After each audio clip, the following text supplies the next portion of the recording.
Ko sem zaslišal ubran ritem bobnov in kitar, sem se spomnil na kralja Davida, kot lahko beremo tudi v knjigi Psalmov, kako je tudi sam uporabljal bobne in harfe in tako naprej, bil tudi sam glasbenik, kot vemo. Tako da na različne načine lahko damo slavo in hvalo Bogu.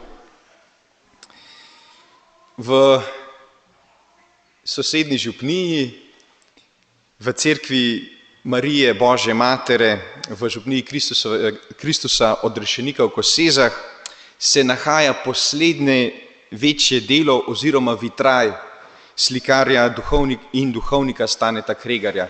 Tudi mi imamo v naši cerkvi čudovito sliko Marije z Jezusom. Za Kregarjev vitraj v Kosezah bi lahko rekli, da je nekakšen Kregarjev testament, saj je na tem vitraju delal vse do zadnjega. Celo ko je bil že na bolniški posteli, naj bi še dopolnjeval skico, ki so jo potem kasneje realizirali njegovi učenci. Kregar je odšel k Gospodu leta 1973, isto leto pa je to delo, ta vitraj, ugledalo luč.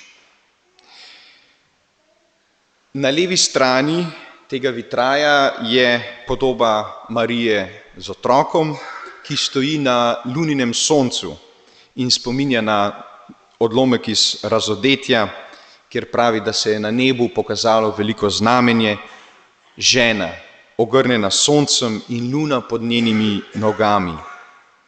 Na desni strani tega vitraja pa v središču vidimo podobo Kristusa odrešenika in tako Kregar vsebinsko in likovno predstavi, da je cerkev posvečena Mariji, župnija pa Kristusu odrešeniku. V desnem spodnjem kotu pa je podoba Janeza Krstnika, ki prav tako kot Kristus zre v nas in s prstom kaže na Kristusovo podobo. Gre za prizor krsta v Jordanu. Janez je upodobljen s palico v roki, oblečen v kameljo kožo. Ob vitraju oziroma na vitraju pa so zapisane besede, ki smo jih slišali v današnjem evangeliju. Glejte, jagnje Božje. Zanimivo je, da detajl Božje roke v zgornjem levem kotu in roke Janeza Krstnika v desnem spodnjem kotu sta v nekakšni diagonali in oba prsta, obe roki kažeta na Kristusa. Zdaj vam to razlagam, to pomeni, da si boste morali to tudi ogledati, da boste imeli še bolj živo predstavo, ampak verjamem, da ste ta vitraj že videli. Ampak kaj je tukaj sporočilo?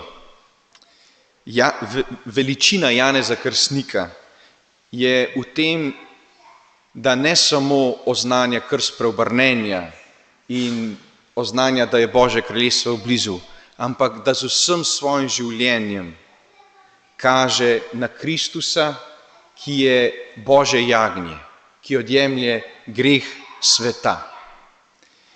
Glagol, ki ga prevajamo z odjemlje greh, dobesedno pomeni dvigniti, vzeti nase. Jezus prihaja na svet zato, da bi nas osvobodil sužnosti greha, tako da vzame nase, da si naloži krivdo človeštva. In na kakšen način? Tako da ljubi, da raztegne roke na križu. In ni drugega načina, da premagamo zlo, da premagamo greh, kot to, da odpustimo, kot to, da ljubimo. Druge poti ni. In v pričevanju Janeza Krstnika ima Jezus poteze Gospodovega služabnika, ki je nosil naše trpljenje, ki si je naložil naše bolečine, kakor pravi Izaija, vse do smrti na križu. Hkrati pa Janez pokaže na delovanja Svetega Duha. Slišali smo v Evangeliju, ko pravi, videl sem Duha, ki se je spuščal z neba kakor golob in ostal nad njim. To je bilo znamenje, da je Bog z njim in ga kot Božjega Sina tudi mazili Svetim Duhom, ki je Božja moč. Jezus je svojim učencem obljubil, da jim bo po vstajenju dal moč iz nebes. To je Sveti Duh, ki bo njihov strah in njihove dvome spremenil v pogum in navdušenje. Sveti Duh je tisti, ki izliva v nas Božjo ljubezen. Po Svetem Duhu stopamo v odnos z Bogom. On je tista moč, ki nam daje življenje po veri. On je tista sila sočutja in odpuščanja, ki nam pomaga živeti prave odnose. Prave odnose. Pavel v pismu Galačanom govori o tem, kako lahko mi prepoznamo delovanje Svetega Duha v našem življenju. Kjer pravi, sad Duha pa je ljubezen, veselje, mir, potrpežljivost, blagost, dobrotljivost, zvestoba, krotkost, samo obvladovanje. To so zelo konkretne stvari, ki jih lahko opazimo, katere lahko gojimo, so hkrati kreposti in dar Svetega Duha. Zato se radi priporočajmo Svetemu Duhu, da bomo postali domači z njim, ker samo v Duhu lahko živimo naše krščansko življenje. In za zaključek bom prebral 2 pričevanji, žene in moža, ki govorita o njuni izkušnji Svetega Duha. Najprej pričevanje žene. Svetega Duha občutim kot milino. K Svetemu Duhu se obrnem vselej, ko ne vem, kako bi kaj povedala Bogu, ko niti sama dobro ne vem, kaj je v mojem srcu. K njemu se obračam tudi splošno za njegove darove, za modrost, poznanje, vero. In on mi odpira oči za stvari, ki jih sama ne morem dognati. Sveti Duh je kot stikalo, s katerim se prižge luč in človek vidi. Brez svetlobe je zaman vsak človekov umski, srčni in telesni napor.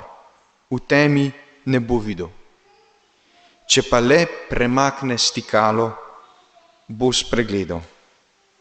In na to se vselej popolnoma zanesem. In še pričevanje moža. Na svoji poti hoje za Kristusom vsak dan prosim Očeta, naj me napolni Svetim Duhom. On deluje zelo konkretno. Kot Kristusovega učenca, kot moža, očeta, prijatelja, me usmerja najprej k odločni hoji za Gospodom. Daje mi konkretne tolažbe, daje mi spoznanja, kaj je dobro za mojo rast Bogom, za pot, po kateri mora hoditi moja družina, za moje preoblikovanje v podobnost Kristusu. Sodelovanje s Svetim Duhom je stvar vaje, pa tudi tega, da te nekdo konkretno preko Božje besede o tem poučuje. Življenje po Duhu ni lahko, ker je zoper to, kar si kot ljudje želimo in k čemur težimo. Vsebuje pa neizmerno polnost in popolnost, ki jo zmoremo samo zaradi njega in v njegovi moči. Sveti Duh je za ta svet norost, za nas kristjane pa resnična svoboda, v katero nas je poklical Kristus. Drznite si, da postane vaš vsakdanji spremljevalec in svetovalec. Amen.